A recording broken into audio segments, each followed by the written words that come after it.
Alright guys, welcome back to the channel. We're out here at Amarillo Dragway again for Funny Car Chaos. Today is Friday, it's a test day.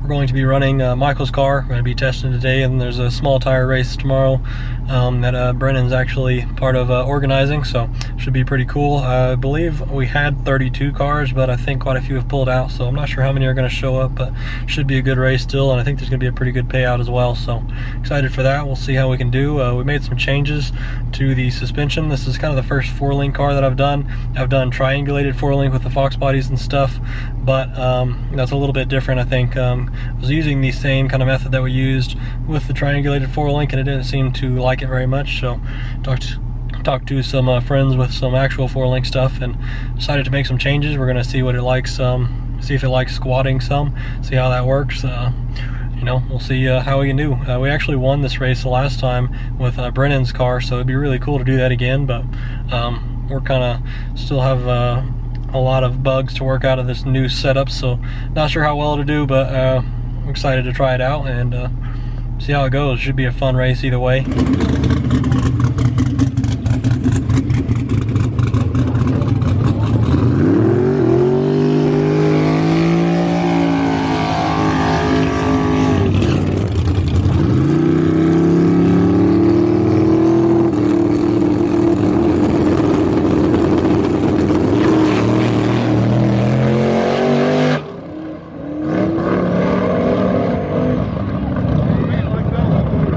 Yeah, it looked way better early.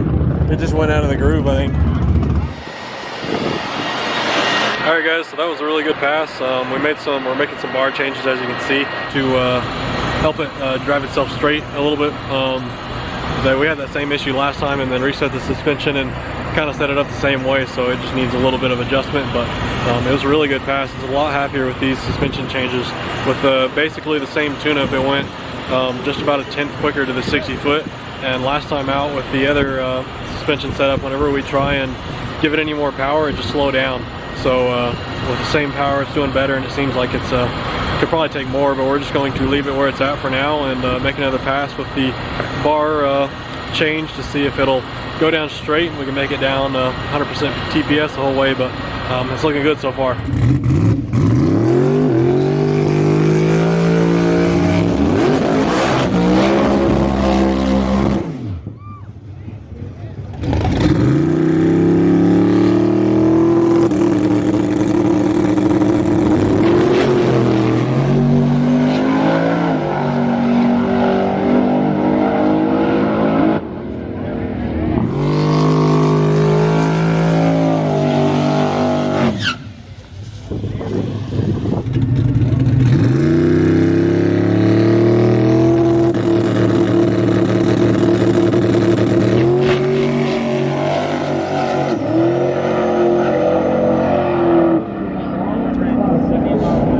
It still went a little bit left. We might have to just do anti-roll bar next, I guess. Better than everybody else in this guy. Oh, really?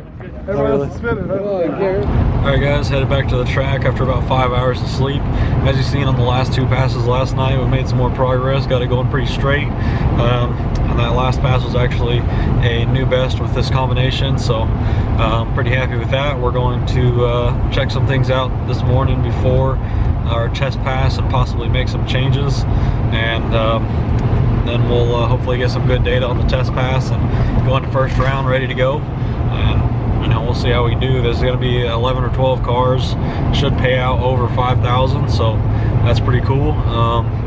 This motor actually last year and Brennan's car won this race, so it'd be cool to do it again, but we'll see how we can do.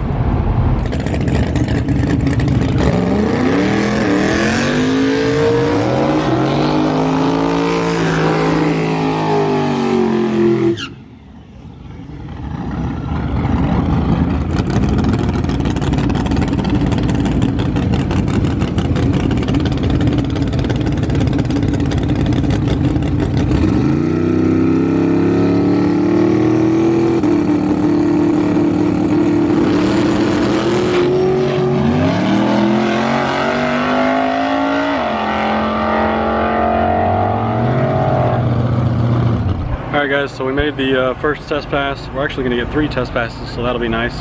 But that first pass, it Still went left. We kind of changed everything back because we were doing a little, or I was doing it a little bit the wrong way. So that was just kind of a test to see what it would do with a set neutral.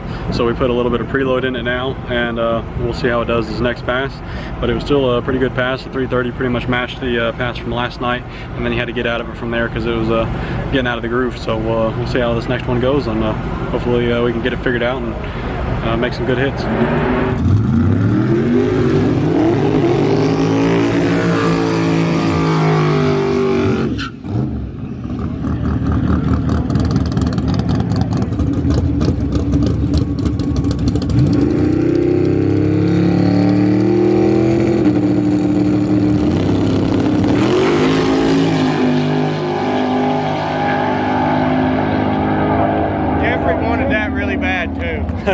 Jeffrey wanted that. Jack, you're an asshole. That was a good pass. Yeah. All right, guys. So made the second test pass. That one was better. He almost made it down all the way without having to lift, but did a little bit. Still went a little bit left. So we're making a little bit more of a correction, and I think we'll be good to go. And we'll make one more test pass, turn it up some. We've been kind of just babying it, just trying to get it to go straight. So I think it'll take a lot more power. So we're gonna turn it up some and see what it'll do.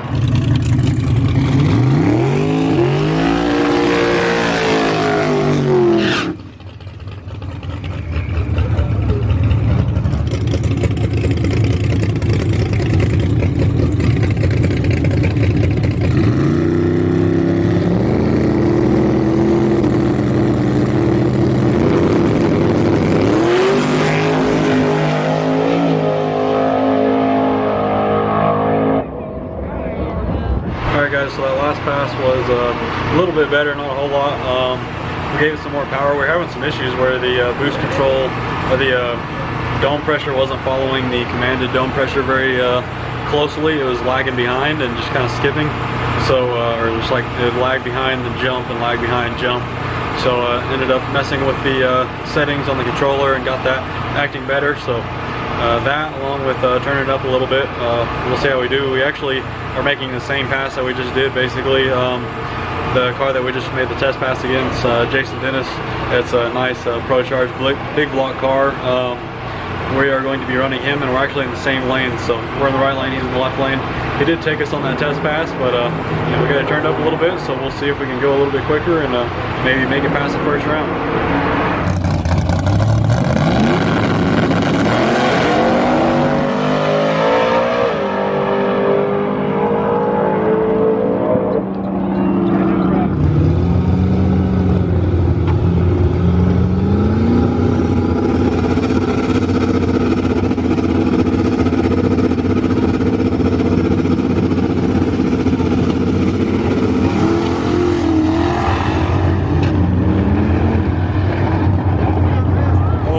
Something.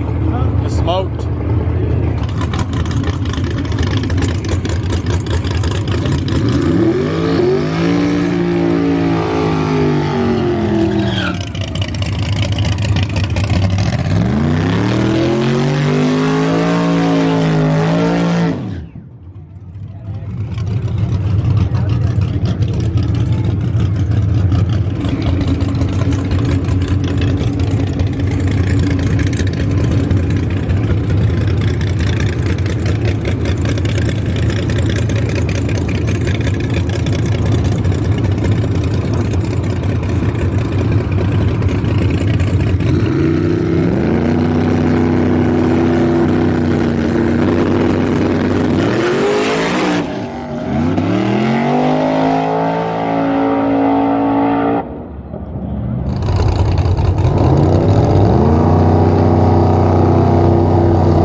That's crazy. All right, guys, so as you've seen, we made it past the first round. The other car blew the tires off. We were actually having some spinning too. Turned it up a little bit to try and go a little bit quicker, and ended up going a little bit slower just because of how much he had to pedal. It spun kind of on the head end a little ways out there. He was only, or he didn't get to be wide open throttle anytime after like 2.5 seconds, but still picked up some mile per hour just because of the more boost. So we softened it up a little bit, but still left a little bit in it up top, so we can maybe get some more mile per hour and go a little bit quicker than the pass before. But we'll see how it does. We drew Jeffrey Tidmore, which we actually raced him in one of the test passes, the real nice red nitrous car. I actually helped him out before this deal. May have screwed ourselves, but he was having some issues with the limiter in his fuel tech, and tuner wasn't here, so I found that and got that fixed up for him. So if we lose, it's probably my fault, but we'll see how we can do, and hopefully we can make it into the finals.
It was carrying the wheels.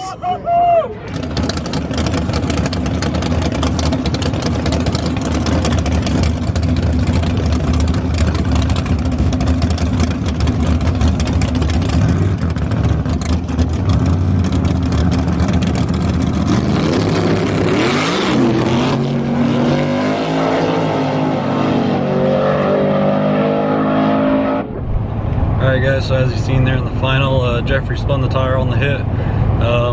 Just had a little bit too much in it. Weren't really sure how much to turn it down. That's a new combo for them. This is actually the first time that the car has made some, nice clean passes like that. Like I had said earlier, I helped them find a limiter that they had in the fuel tech. They were fighting. It was like a time-based RPM limiter that was just shutting them down whenever they were, or it was just really killing it early in the pass. So I got that figured out, and they made a lot of progress. They're making some really good passes. That car is going to be pretty hard to compete with whenever, or it's going to be one of the top competitors for sure whenever they get some more time with it and get it more figured out. But really cool for them to make it to the finals. Fortunately, we spun against them. Actually had some issues with the laptop. I was trying to turn it down some more, but I wasn't able to get the laptop to hook up. Actually, whenever I was testing the boost controller, I turned the ignition on, and while the battery was charging, and hooked it up to the laptop, and I just kind of completely forgot that that's a big no-no with 16 volt stuff, because whenever it's charging, it'll charge at like 18 volts. So it just hurt the USB port on the or the USB, just the USBs in general, because the other USB port wasn't working either after that. So pretty much just messed that up on the laptop, so we weren't able to change the tune after that. I did get one that was turned down a little bit from the pass before, which it did go down the pass before, as you've seen, but the track was getting cold pretty quick and just kind of going away. So that's kind of how it goes. It feels wrong to turn stuff down as the night goes on, but tracks like this, you know, and weather like this, it gets cold and gets dusty when people are leaving and blowing dust across it. So you pretty much make your fastest passes early on and then turn it down from there. So fortunately didn't turn it down enough, but we got some good data and made some new personal best passes with this combination, so can't be too upset about that. I think we do have some more suspension stuff to figure out before we can really get it going as fast as it should be, but happy with it so far, and we'll keep on making some changes. And I think we're going to do maybe 1 or 2 more races with the little 365 in it, and then we'll put the Dart 427 in it, and we'll get to really lean on it some more, hopefully get to some radial tracks and really get some big mile per hour at the back, and you know, get to see what it's like to not have to worry about splitting a block in half whenever you're leaning on it. So anyways, hopefully you guys enjoyed. We'll see you guys in the next one.